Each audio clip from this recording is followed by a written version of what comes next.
Le matin, tu te lèves, tu ouvres les yeux, et qu'est-ce qui te traverse l'esprit en premier? Est-ce ta maison? Est-ce ta famille? Est-ce ce qui est vital pour toi et pour les tiens? Non, trop souvent, c'est le téléphone qu'on attrape en premier. On regarde les réseaux, on check les tendances, on veut savoir ce que les autres font, ce que les autres ont, au lieu de se demander « Est-ce que chez moi tout va bien ? Est-ce que mes enfants, ma femme, mon mari, mes parents ont ce qu'il leur faut aujourd'hui ?» Et c'est comme ça que, jour après jour, on laisse filer l'essentiel. On court dehors, on dépense dans l'inutile. On mange dehors alors que le frigo est vide. On achète des habits pour impressionner des gens qui, dans la vraie vie, s'en fichent de nous. On dépense pour qu'on dise qu'on est à la mode, qu'on est à la hauteur, pendant que notre maison manque de l'essentiel. Mais laisse-moi te dire une vérité qui peut déranger. Le monde ne t'applaudira pas quand tu tomberas. Le monde ne viendra pas te tendre la main quand tu seras dans la galère.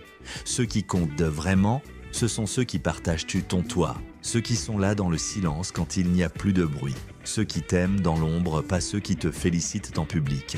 Alors il est temps que tu remettes tes priorités en ordre. Avant de sortir pour dépenser dehors, regarde ce qu'il manque chez toi. Avant d'aller briller pour les autres, assure-toi que chez toi ça brille aussi. Parce qu'un homme ou une femme qui oublie sa maison, c'est une personne qui oublie son avenir. La richesse commence chez toi.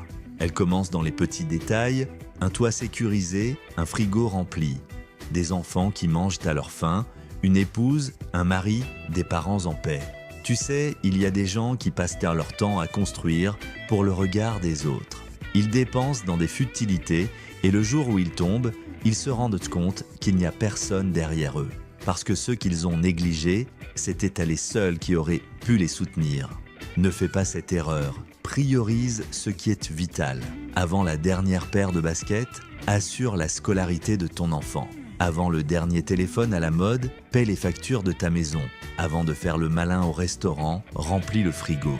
La réussite, ce n'est pas ce que tu montres.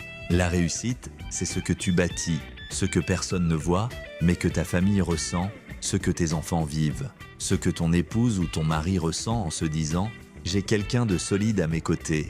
Et l'argent, l'esprit de l'argent est malin.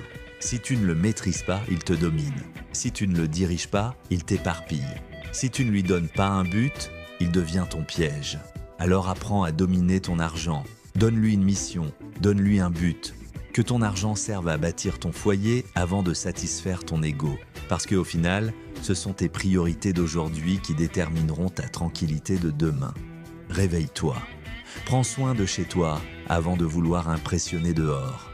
Aime ta famille, protège-la, investis dedans. Parce que le vrai respect qu'on te donnera, ce n'est pas pour tes habits, tes voitures ou tes montres, c'est pour ce que tu auras laissé derrière toi, ce que tu auras bâti, ce que tu auras transmis. Et ça commence aujourd'hui. Priorité à ta maison, priorité à ta famille, priorité à ton avenir.